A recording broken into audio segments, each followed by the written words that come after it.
है कि एक तो शरीरपात होता है, मतलब शरीर का मर जाना ही शरीर का आत्मा, शरीर से आत्मा का निकल जाना शरीरपात होता है। और शक्तिपात का मतलब कि जो आपके भीतर कुंडलिनी शक्ति है उसका जागरण होना, यही शक्तिपात है हठ योग की भाषा में। शक्तिपात का मतलब ये नहीं होता है कि गुरु अपनी शक्ति, कोई कैसे अपनी शक्ति दे पाएगा बताओ आप खुद आप सोचो कि अगर कोई गुरु ही है तो शरीर तो एक ही मिलता है ना। आपके गुरु कोई भी हो तो उसका शरीर तो एक ही होता है, मूलाधार एक ही होता है ना। तो उस गुरु, जो गुरु में व्यक्ति मरा रहता है उसके, सॉरी मैं कुछ और बोल रहा था। मैं कह रहा था कि अगर गुरु है आपका तो जो गुरु है, जीवित गुरु है, उसमें कुंडलिनी शक्ति तो एक ही होती है ना, जो उसके ऊपर कार्य करती है, उसकी आत्मा के ऊपर काम करती है। अब ये बताइए, हम ये नहीं समझ पाते हैं कि यह दूसरे व्यक्ति के ऊपर कैसे जाएगा। मैंने बहुत इसके ऊपर विश्लेषण किया, बहुत दिनों तक इसके ऊपर खोज में रहा कि जो कहते हैं कि रामकृष्ण परमहंस ने विवेकानंद पे शक्तिपात किया था, ये बात गलत है। क्योंकि शक्ति तो सबके पास परमात्मा ने एक ही दे रखी है, कुंडलिनी शक्ति, ठीक है। और शिव जो है सहस्त्रार चक्र है, शक्ति जो है कुंडलिनी है। ये तो पता हो गया ना शक्ति क्या है। तो शक्ति का पात, सब कहते हैं ना शक्ति का पात, तो लोगों ने शक्ति का पात सब समझा कि ऐसे हाथ पे उन्होंने कर दिया या छू दिया तो कोई शक्तिपात हो जाता है। नहीं भाई, आपके भीतर की ही शक्ति को वह केवल जागृत करने का, मोटिवेट करने का प्रयास करता है यदि कोई गुरु रहता है तो। जैसे चक्र कोई विकृत हो गया है तो चक्रों को ठीक करने के लिए कोई अगर गुरु, समर्थ गुरु है, अगर वो आपके ऊपर हाथ रख दिया तो वो चक्र सही हो जाता है, पॉजिटिविटी को पा जाता है, ठीक है।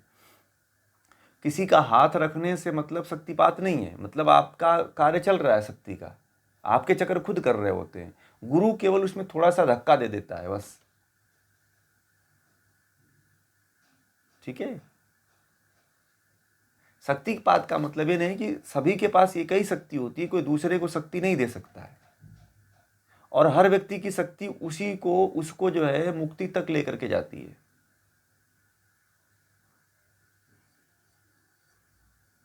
और जैसे ही शरीर छूटती है वह शक्ति और संस्कार और ये सब के सब उस शरीर के साथ, उस आत्मा के साथ चले जाते हैं।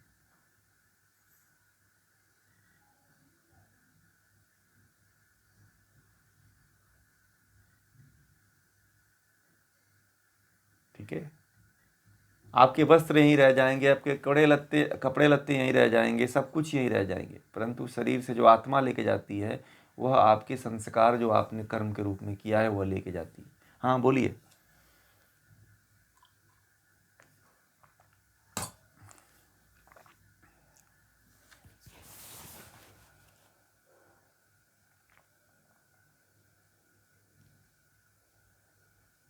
हाँ हाँ हाँ, वोसो सन्यासी ऐसे कर रहे हैं, वोसो सन्यासी कर रहे हैं, हमसे पूछिए, मैं पता है मुझे। वोसो सन्यासियों में एक हैं ऐसे जो ऐसे ही करते हैं। तो कोई शक्तिपात नहीं होता है, ठीक है। उसमें क्या होता है कि पॉजिटिव और निगेटिव एनर्जी जो है ट्रांसफ़र करने से जो है बॉडी न्यूट्रल हो जाती है, ठीक है। ओशो की जो ध्यान पद्धतियाँ हैं उसमें क्या होता है कि कुदाते हैं खूब देर तक, चिल्लवाते हैं खूब देर तक, रुलाते हैं खूब देर तक। तो इससे जो है वो उनका मेंटली वैसे भी डिस्टर्ब हो जाता है, बहुत से रोने लगते हैं, बहुत से चिल्लाने लगते हैं।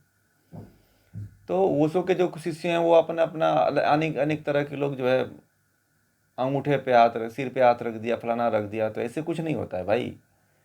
शरीर शक्तिपात जो है कोई केवल आपके भीतर होता है, कहीं से कोई गुरु भी नहीं आपको शक्तिपात कर सकता है। ये शक्ति, आपका गुरु तो केवल मार्गदर्शक है, मार्ग दिखाने वाला है। गुरु अपनी यदि शक्ति आपको शक्तिपात कर दिया तब तो वो निठल्ला हो जाएगा, उसके पास तो सीमित ही शक्ति है ना, बताइए। जो गुरु होता है उसके पास भी तो सीमित शक्ति है, उसकी भी, वो भी तो मतलब इतना संघर्ष करके, मेहनत करके ही वो परमात्म तत्व को प्राप्त किया है। या आत्मा का साक्षात्कार किया है, ईश्वर का साक्षात्कार किया है। तो एक व्यक्ति पे एक ही जीवात्मा काम करती है ना, 1000 जीवात्माएं तो काम करेगी नहीं भाई। अब मान लीजिए शक्तिपात का मतलब कि मेरी जीवात्मा आप में काम करेगी। तर्क लगाओ ना, आप लोग पढ़े लिखे हो। ये जो बातें कही जाती हैं इस पे थोड़ा सा अगर आप लोग ध्यान दे दोगे तो समझ में आ जाओगे कि ये कितनी बड़ी मूर्खता की बात है। जीवात्मा जब एक है तो क्या एक शरीर में 2 जीवात्मा रह सकती है? आप बताओ, क्यों अविनाश जी? कभी भी होगा? कभी नहीं होगा। एक शरीर में 2 जीवात्माएं कभी नहीं प्रवेश कर सकती है। चाहे कोई हाँ,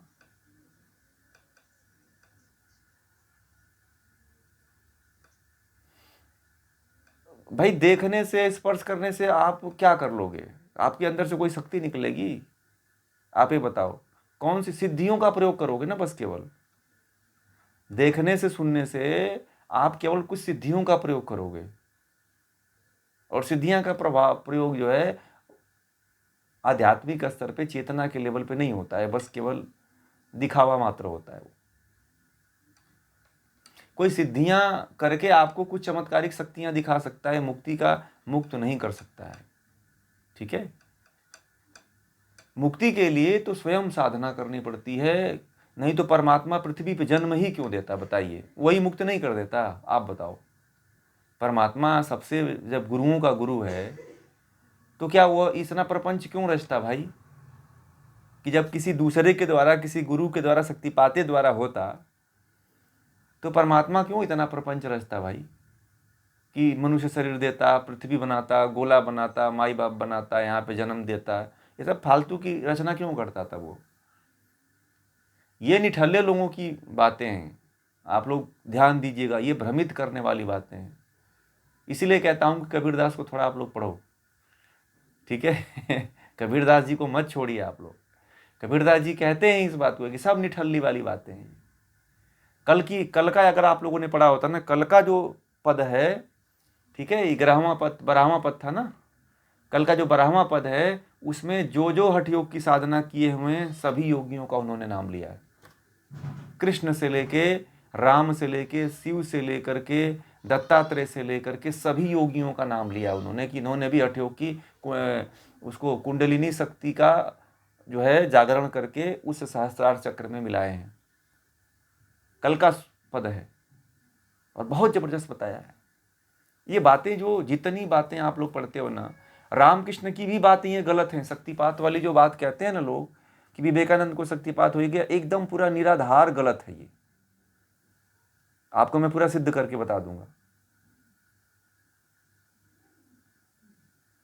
क्योंकि विवेकानंद के अंदर खुद प्रतिभा थी भाई।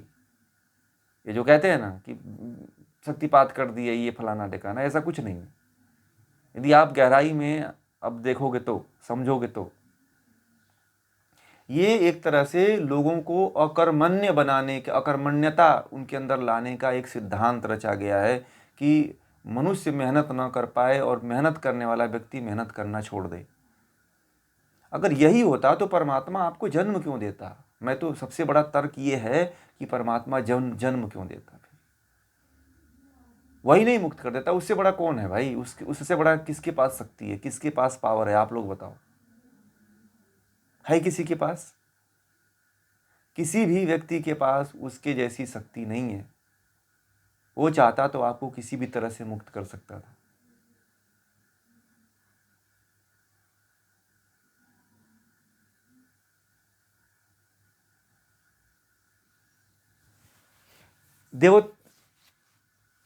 हाँ, देवताओं को भी साधना करनी पड़ती है। देवता का मतलब क्या? जो श्रेष्ठ पुरुष है उसे देवता कहते हैं, ठीक है? देवता का मतलब क्या? जो जितने भी श्रेष्ठ लोग हैं, श्रेष्ठ पुरुष हैं, जीवात्माएं हैं, उनको देवता कहा जाता है। तो कहने का मतलब यह है कि जीवन में कभी भी अकर्मण्यता वाले चीज़ों के प्रति ध्यान नहीं देना चाहिए। कि कोई भी सच्चा गुरु ना आपके ऊपर इतने ऐसा काम, भगवान राम आरण्य कांड में मैंने पढ़ा है, आप बता रहा हूँ, कथा सुनिए।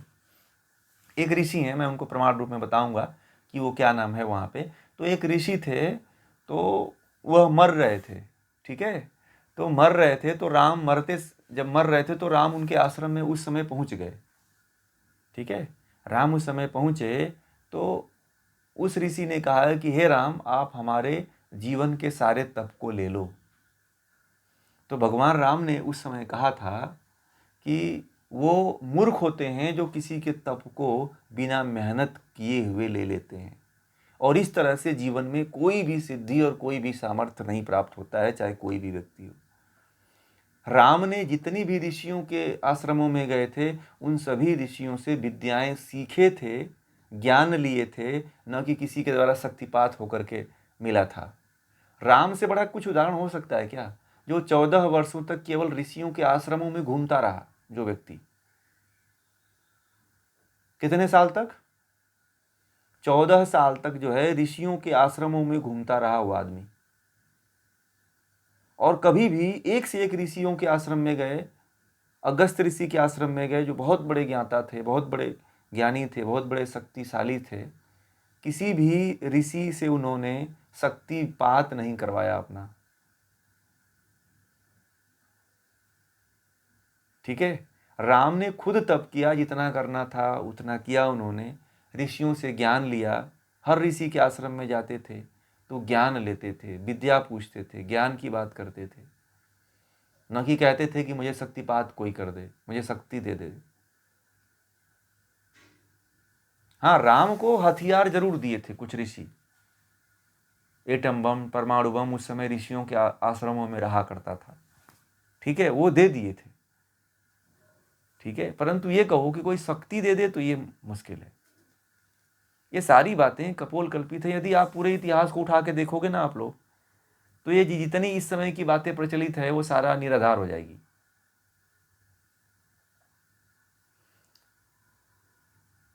हाँ, ये मिथ्या ज्ञान है। अब बताइए, भगवान श्री कृष्ण के गुरु जमदग्नि थे, ठीक है। भगवान श्री कृष्ण के गुरु कौन थे?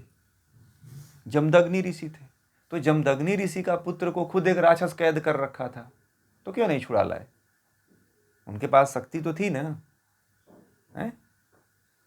समुद्र देश में एक राजा रहता था, जिसको दक्षिण भारत का एक राजा था, बहुत राक्षस था, उसने कैद कर रखा था। तो उससे कोई युद्ध नहीं कर पाता था, बहुत शक्तिशाली था वो। समुद्र के तट पे उसका राज्य था, उड़ीसा में। उड़ीसा का राजा था वो, तटीय समुद्र तटीय राजा था वो। तो वह जो है कृष्ण के जमदग्नि के पुत्र को कैद करके रखा हुआ था। कुछ लोग कहते हैं कि समुद्र में था, तो समुद्र में गए थे भगवान श्री कृष्ण और वहाँ से उठा करके लाए थे, ऐसा कुछ नहीं है। वो सब कपोल कल्पित कथाएं बीन दी गई हैं। तो कहने का मतलब है कि जो जमदग्नि ऋषि थे, जमदग्नि ऋषि चाहते तो उनके पास खुद खूब शक्तियां थी, परंतु भगवान श्री कृष्ण को क्या करना पड़ा? उससे लड़ना पड़ा, युद्ध लड़ना पड़ा, लड़ाई करनी पड़ी, तब जा करके मार करके राक्षस को फिर लेकर के आए, ठीक है। तो ये जो कहते हैं ना कि शक्तिपात हो गया, फलाना हो गया, ठिकाना हो गया, ऐसे हो गया, वैसे हो गया, ये क्या है? लोगों को उनके मुख्य अधिकार से वंचित करने का एक बहुत बड़ा षड्यंत्र है, बहुत बड़ा षड्यंत्र है, कि लोग वहां तक न पहुंच पाए।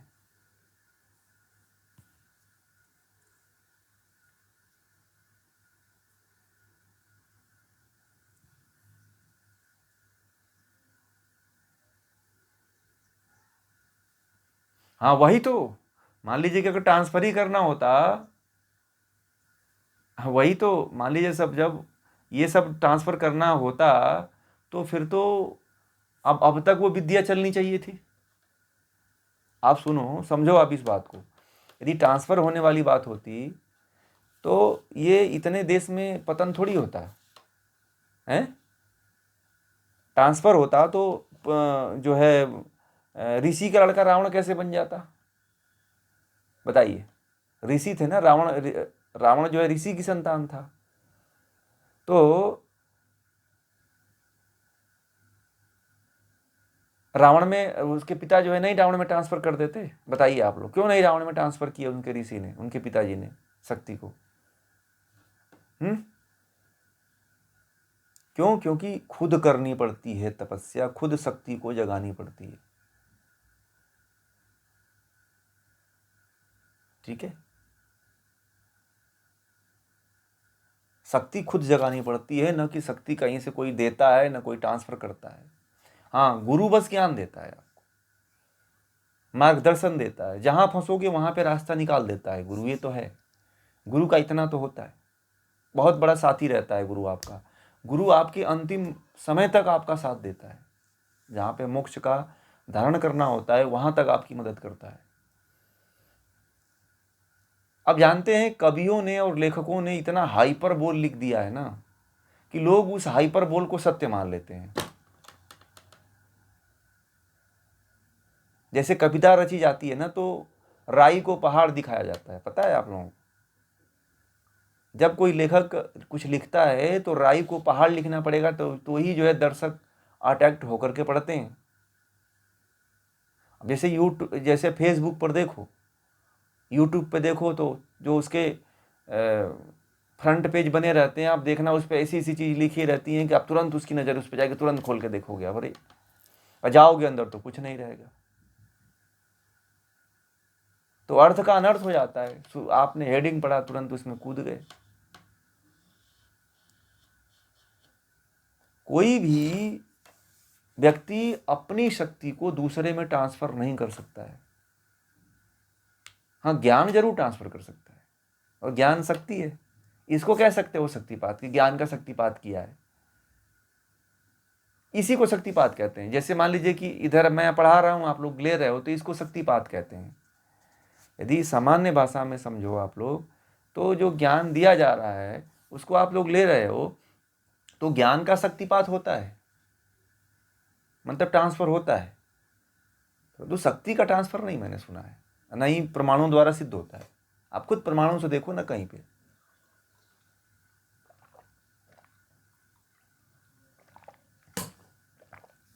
राम के गुरु कौन थे? वशिष्ठ ऋषि थे। तो भगवान राम ने वशिष्ठ के ज्ञान को ही तो लेकर के लड़े थे ना, कि भगवान वशिष्ठ ऋषि के शक्ति को लेकर लड़े थे। अगर भगवान राम जो है वशिष्ठ जी के शक्ति को ले लेते, वशिष्ठ जी खत्म हो गए होते। बताइए आप लोग भी अगर मान लीजिए कहीं समाज में जाओगे या फिर योग के क्षेत्र में यदि साधना करोगे, तो ज्ञान के सहारे ही करोगे ना आप लोग। भाई, शक्ति कितने दिन आप, ठीक है ना, शक्ति कितने दिन आप लेकर के काम करोगे? शक्ति होती भी नहीं है, और दूसरे की शक्ति दूसरे में काम करती भी नहीं है, क्योंकि हर व्यक्ति के गुण कर्म स्वभाव अलग अलग हैं। अब एक व्यक्ति का गुण कर्म स्वभाव दूसरे व्यक्ति में कैसे घुसाओगे, मैं नहीं समझ पा रहा हूं। जब आत्मा भिन्न है, आत्मा के संस्कार भिन्न है, तो आप अपने संस्कार कैसे डाल दोगे? मैं नहीं समझ में आ रहा है। हाँ, ज्ञान जरूर डाल सकते हो, कि मेरी बातों को आप लोग सुन करके और इस ज्ञान को आने वाले समय में प्रसारित करोगे, ये हो सकता है, ठीक है। परंतु ये कभी नहीं हो सकता है कि शक्ति को लेकर आप करोगे। आप लोगों को नहीं पता है कि मेरे अंदर क्या शक्ति है, ठीक है। तो क्या वो लोग आप ले रहे हो क्या मेरी शक्ति को? आप लोग ये आप खुद देखो, मैं अपना खुद एक प्रमाण दे रहा हूँ कि मान लीजिए मेरे अंदर जो शक्ति है, तो क्या आप मेरी शक्ति कोई ट्रांसफर कर ले रहा है, या मैं किसी के अंदर ट्रांसफर कर रहा हूँ? ऐसा तो है नहीं ना। ज्ञान ट्रांसफर,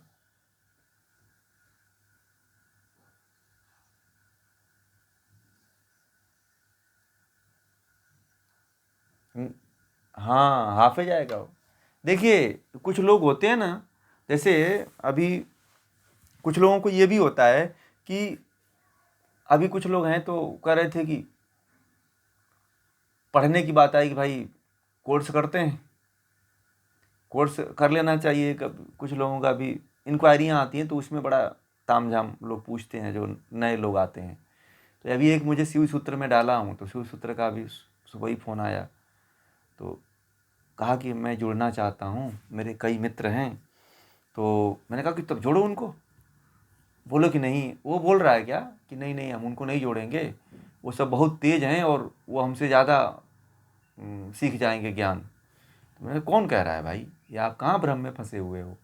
तो कह रहा है कि नहीं नहीं, बहुत एडवांस है, मैं उनको नहीं बताऊंगा, आप मुझे ही सिखा दीजिए गुरुजी। मैंने कहा कि अरे और लोगों को जोड़ लो यार।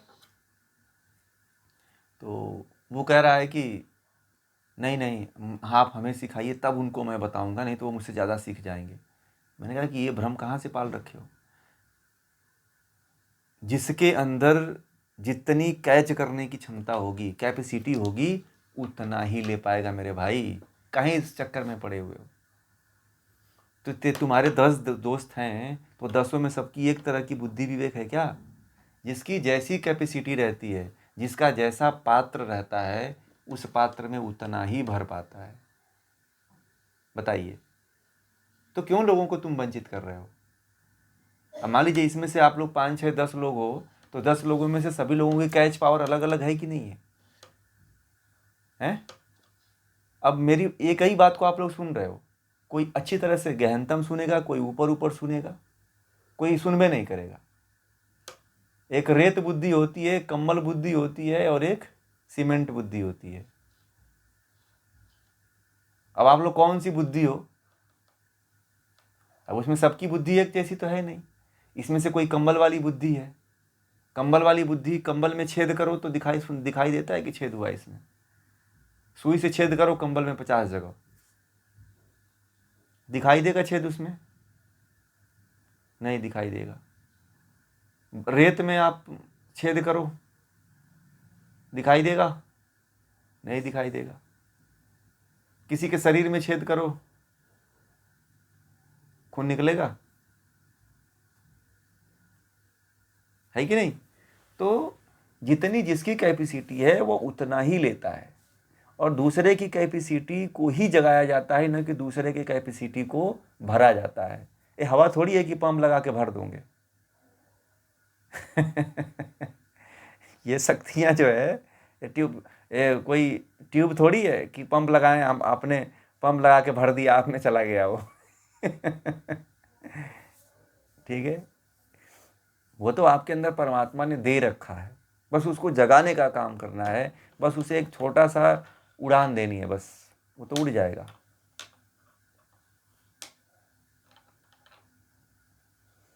इसीलिए कभी भी इन सब चीज़ों पे भरोसा मत करिए। ये क्या होता है कि इसके सहारे बहुत से ऐसे लोग हैं जो बेचारे मेहनत करने से वंचित होकर के उनका जीवन बर्बाद हो जाता है।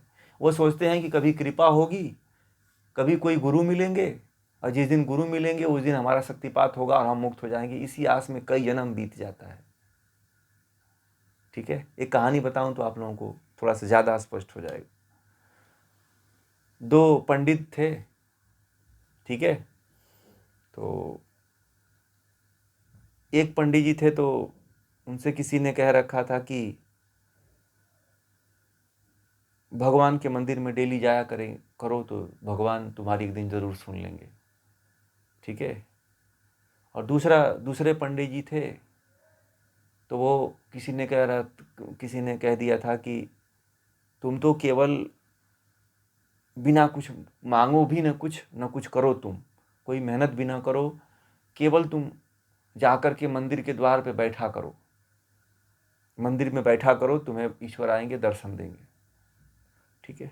ऐसे करते करते करते उनका पूरा जीवन बीत गया, और एक भिखमंगा हो गया और एक दरिद्र हो गया। ठीक है। और भगवान की इच्छा में निकले थे कि भगवान प्राप्त हो जाएंगे, ऐसे ऐसे जो उनकी सोच थी। ठीक है। दोनों मर गए, ईश्वर को नहीं प्राप्त किए। फिर दूसरा जन्म हुआ, तो थोड़ा सा अच्छे घर में पैदा हुए। तो उनको किसी बाबा का संपर्क हुआ, तो उनको पूर्व जन्म का संस्कार था कि कोई गुरु मिल जाएगा तो हमें मुक्त कर देगा। एक गुरु के यहाँ गए, दोनों चेला बन गए उसके। तो वो गुरु उनको कहता था कि मैं सिद्ध हूँ और तुम मेरे पीछे पीछे रहो तो मैं तुम्हें एक दिन शक्तिपात कर दूंगा तुम्हारे भीतर, और तुम्हारा कल्याण हो जाएगा। ठीक है। बहुत दिनों तक उसके पीछे आधा जीवन उनका बीत गया, गुरु के पीछे घूमते रहे। और जब गुरु को मरना हुआ तो चेला जाकर के दोनों पूछते हैं, गुरु जी अब तो शक्तिपात कर दीजिए। तो गुरु ने जानते हैं क्या कहा, तुम दोनों बैल हो, हमारे अंदर कोई शक्ति है कि शक्तिपात करूंगा, तुमको मेहनत करना चाहिए था, तुम लोगों ने मेहनत किया ही नहीं, मैं अपनी शक्ति तुम्हें कैसे दे दूंगा, मेरी आत्मा तुम्हारे अंदर कैसे जाएगी। उस मरते समय उसको गुरु ने डांट के चला गया, फिर वो मर गए, गुरु भी मरा, वो भी मरे, फिर अगला जन्म हुआ, ठीक है, फिर वो जन्म लिए, फिर वही गुरु और वही चेला और वही शिष्य, तीनों जन्म लिए फिर। तो गुरु भी चेला बन गया और एक दूसरे गुरु के पास गए जो एकदम ठगड़ा आदमी था वो। तो कहा कि ये गुरु बाबा जी बहुत चमत्कारिक हैं, इनके यहाँ चलो चलते हैं। तीनों गए, अब तीनों एक ही हो गए, क्योंकि गुरु भी मुक्त नहीं था ना उस समय, वो उनको फंसा कर रखा था। और कहा कि एक अब तीनों का जन्म हुआ, तीनों जो है एक ऐसे गुरु जादूगर के चमत्कारिक जादू के पास गए जो कहता था कि मैं इतनी शक्तियाँ रखता हूँ, फलाना ढिकाना रखता हूँ। उसके पास गए, बोले कि मैं तुम्हें सिखा दूंगा जादू करना, ये पूरा जैसे जैसे आजकल चल रहा है। उसके पास गए तो वो 2-4 मंत्र की 2-4 सिद्धियाँ सिखाया, तो ये समझे कि हम लोग तो मुक्त हो गए, शक्तिपात हो गया हमारे अंदर। अब ये भी आकर के गांव में, छोटे छोटे गांव को, 3 गांव को चुन लिए और तीनों गांव में आकर के छोटा मोटा चमत्कार दिखाने लगे, भीड़ इकट्ठा होने लगी, ठीक है। तो इस तरह से इसकी इन लोगों दोनों की पहचान खूब पूरे राज्य में हो गई। तो तीनों की, तो तीनों जब मरने वाले थे तो एक ने एक से पूछा कि अरे मुक्ति मिली कि नहीं, कुछ सिद्धि उद्धि मिली कि नहीं, मुक्ति मिलेगी कि नहीं हमको मिलेगी। तो एक ने कहा कि हम लोग बहुत लोगों को ठगे हैं, इस बार तो मनुष्य जन्म ही मिलना मुश्किल है, ठीक है। तो देखिए, आप दूसरे के सहारे रहोगे ना, गुरु घंटालों के सहारे रहोगे, ये कहानी बहुत लंबी है, ठीक है। अब उसके करीब 7 जन्म की कहानी है ये, और 7 ठगड़ा होते हैं, और 7 जन्म में वो मुक्त नहीं हो पाते हैं, ठीक है। और 7 जन्म उनका जो होता है, 7 जन्म में वही ठगड़े गुरु मिलते हैं उनको, समझ रहे हैं। 8वें जन्म में उनको परमात्मा उनको थोड़ा सा उनको संकेत देता है कि आत्मा को और परमात्मा को और ईश्वर को जानो। तो वो तब उनको होश आता है कि अरे, तो 7 जन्म पहले हम लोग को कोई बता रहा था, परंतु हम लोग तो सोचते थे कि इससे कुछ होता ही नहीं है, सब चमत्कार से होता है। अब फिर अंत में हम वहीं जाके आ गए, 7 बार घूम करके फिर वहीं पहुंच रहे हैं। बात समझ में आ गई। मुक्ति किससे है? मुक्ति ज्ञान से है, चमत्कार से नहीं है। आप घूम लो पूरा 7 जन्म तक, आओगे यहीं पे। इस बात को वेदों ने कहा है, ऋषियों ने कहा है, दर्शनों ने कहा है, शास्त्रों ने कहा है, ठीक है ना। आज इतने आजकल ये घूम रहे हैं ना, ये कि फलाना सिद्धि, तो ये ढिकाना सिद्धि, तो ये तंत्र, तो ये मंत्र, ये जादू, तो ये टोना, ये सब कोई काम नहीं आने वाला है भाई।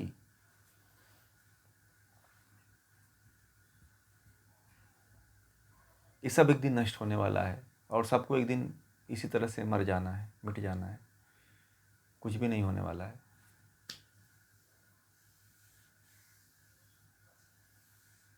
सही मार्ग यदि नहीं पकड़े आप लोग जीवन में, सही दिशा नहीं मिली, तो फिर आपको कोई बचा भी नहीं पाएगा। 7 जन्म लगेंगे ऐसे ही।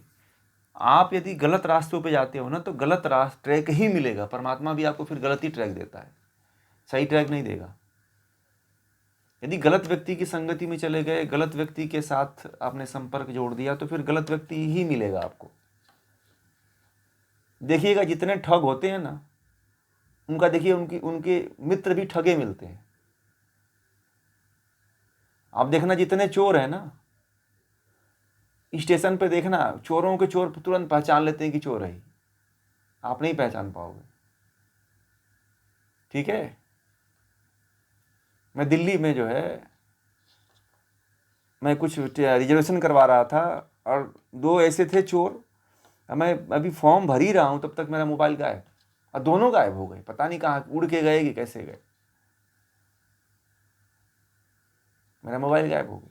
बहुत तेज मारते हैं सभी से, चोरी में एकदम 2 मिनट में आपका एकदम सब कुछ सपाचट कर देंगे, पता ही नहीं चलेगा। दिल्ली में यदि सजग नहीं रहे तो छीन के लेके भाग जाएंगे।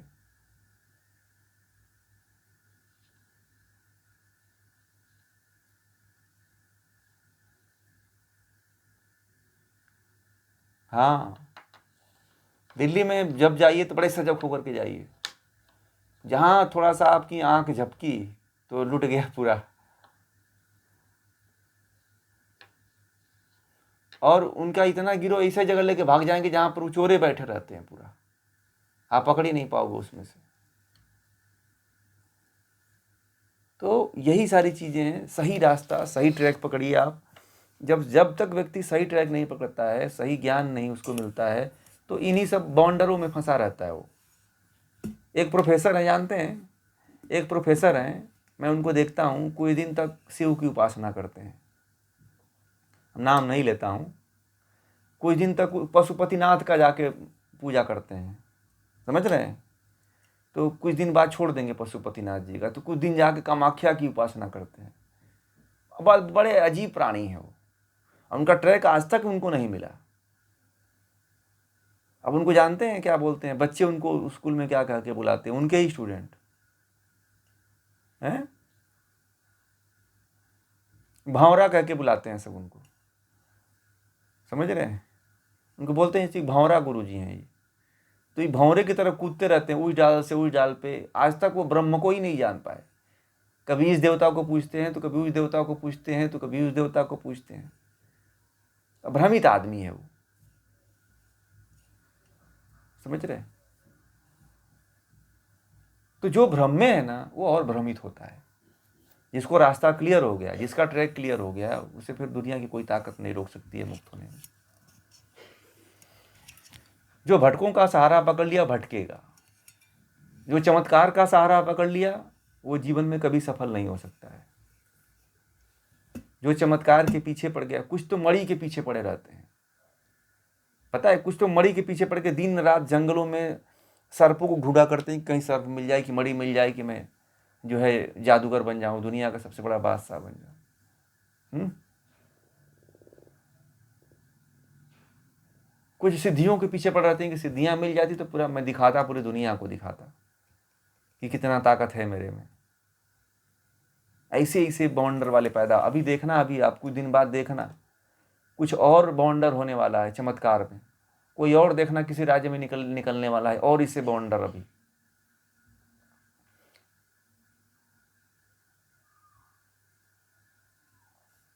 कोई नहीं जेल में जाएगा, देखना।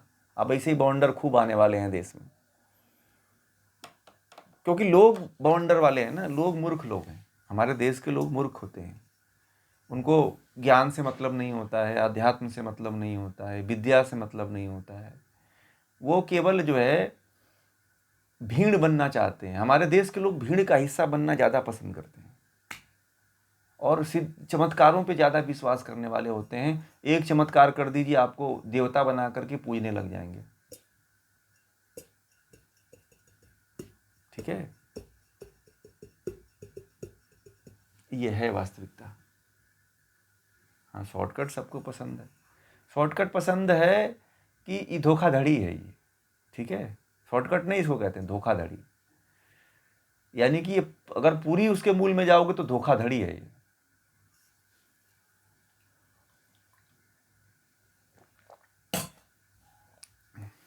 अब जैसे मान लीजिए कि आप लोगों को कोई नहीं ठग पाएगा ना, आप लोगों को दुनिया की कोई ताकत नहीं ठग सकती यदि आप लोगों ने मेरी बातों को सही तरीके से सुना होगा, समझा होगा तो। ठीक है, अगर सुना नहीं होगा, समझा नहीं होगा तो आपको हर कोई ठग लेगा।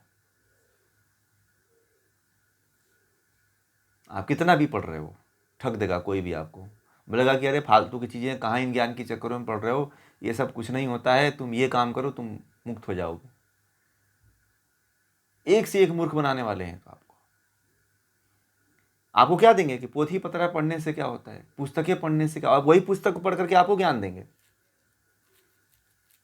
ठीक है, आजकल ऐसे बाबा हैं कि चोरी छुपे पढ़ते हैं पुस्तकें और आपको कहते हैं कि अरे इन पुस्तकों में कुछ नहीं है। इतने धूर्त आदमी हैं सब। एक बाबा के यहाँ गया था, मैं बताऊं, वो बहुत बड़े स्तर के बाबा हैं। और तो वो अपने, मैं उनका प्रवचन सुना कि वो कहते थे कि इन बाहरी पुस्तकों को कोई भी मत पढ़ो, कोई भी पुस्तक, न गीता पढ़ो, न रामायण पढ़ो, न महाभारत, कुछ मत पढ़ो। अपने भीतर तुम देखो, तुमको महाभारत दिखाई देगा, तुमको गीता देगा। और जानते हैं, मैं उनके यहाँ गया, देखा तो पूरा महाभारत और गीता रामायण अपने लाइब्रेरियों में भरे पड़े हैं। मूर्ख बना रहे हैं, ऐसे ऐसे तो लोग हैं। अब मैं तो खुले कहता हूँ कि आपके घर में ये सब लाइब्रेरी होना चाहिए, एक लाइब्रेरी हर व्यक्ति के घर में होना चाहिए। ये कोई गुरु कहता है? बताओ आपको, आज के गुरु तो कोई कहता ही नहीं कि अपने घर में शास्त्रों को रखो। वो तो कहता है कि नहीं होना चाहिए लाइब्रेरी, तो रखना ही नहीं। ये सब फालतू की बातें हैं, पोथी पतरा ये सब मत पढ़ो, पुस्तकें मत पढ़ो। मैं तो कहता हूँ कि आपकी एक, हर व्यक्ति के, भारत के हर एक घर में लाइब्रेरी होनी चाहिए।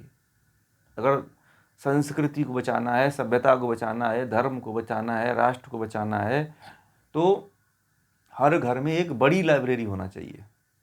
जैसे एक घर किचन के लिए बनाते हैं, एक घर सोने के लिए बनाते हैं, तो एक घर आज के बाद नोट कर लीजिए कि एक घर केवल पढ़ने के लिए बना दीजिए, जिसमें घर के सभी सदस्य जा कर के पढ़ सकें। वो मंदिर बन गया तो ज़्यादा अच्छा रहेगा। ये मॉडल आप लोग चॉइस कर लो, बना लो आप लोग, कि हम अब आगे भविष्य में घर लेंगे तो एक घर जो है हम लाइब्रेरी रूम बनाएंगे। बनाएंगे ना आज की बात? बताइए।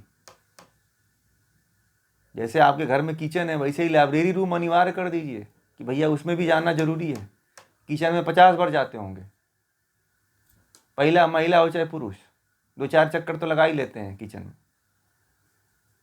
उसी प्रकार जो है लाइब्रेरी में भी चक्कर लगाना अनिवार्य है। ऐसा एक आप लोग सिद्धांत मॉडल बनाइए, समझ रहे हैं? ऐसा एक मॉडल बनाइए घरों में। और कुछ नहीं कर सकते हैं तो अपने घर में एक छोटा सा लाइब्रेरी तो खड़ा ही कर लीजिए। मैं बहुत दिनों से कह रहा हूँ इस बात को। अरे आप लोग 5,000 रुपये अपने होटल का खाना बंद कर दीजिए, 1 महीने का होटल खाना जाना बंद कर दीजिए। आप पूरा गीता प्रेस गोरखपुर को उठा के लेके चले आओगे, सारी पुस्तकें आ जाएगी। 5,000 रुपया खर्च कर देंगे आप लोग, तो मैं कह रहा हूँ कि आधा गीता प्रेस गोरखपुर की दुकान खरीद के लेके चले आओगे आप लोग। 1 महीना होटल जाना बंद कर दो आप लोग, ठीक है? चाय बंद कर दो 1 महीना आप लोग, 10,000 हो जाएंगे। 10,000 में तो बहुत ही बुक आ जाएंगी। गीता प्रेस गोरखपुर पे जाओ, सब उठा के लाद के लेके चले आओ, एक लाइब्रेरी खड़ी हो जाएगी आपकी।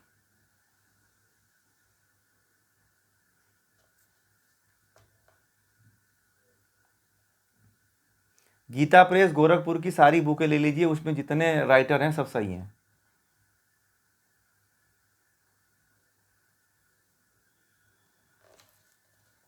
अरे आप उसमें उसमें 2 ही 3 लेखक है, जयदयाल गोविंदका जी हैं, हनुमान प्रसाद पोद्दार जी हैं और राम सुखदास जी हैं, और कोई लेखक है ही नहीं है गीता प्रेस गोरखपुर में।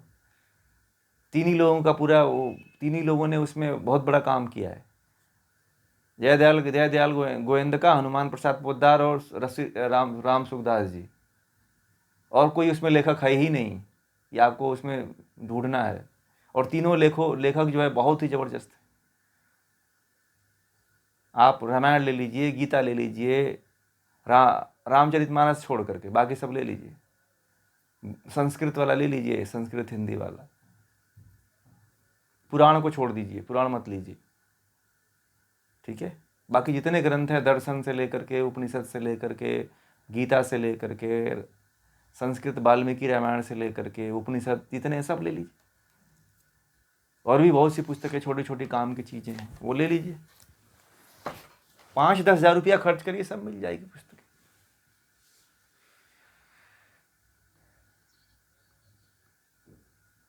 क्या पुराण नहीं पढ़ना है? पुराण में फंस जाओगे, फिर ले दे के वहीं पर आ जाओगे फिर कि पुराणों में तो ये लिखा हुआ है, आप ऐसा बताते हो। पुराण एकदम कोरी गप की बात है, गप मारा गया उसमें बहुत ज़्यादा।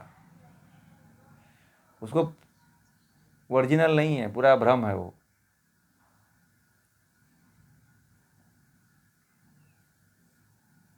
आप पढ़ना चाहते हो तो आप लोग पढ़ना लेकर के, परंतु वो उसको जब पढ़ोगे ना तो फिर आपका दिमाग खराब हो जाएगा। अंडे संडे लिखी हुई है बातें उसमें।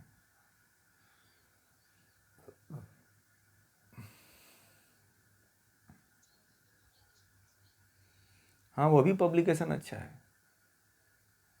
देखिए, गीता प्रेस गोरखपुर की इसलिए बोलता हूँ कि गीता गीता प्रेस की गोरखपुर की पुस्तकें बड़ा सरल भाषा में हैं, ठीक है।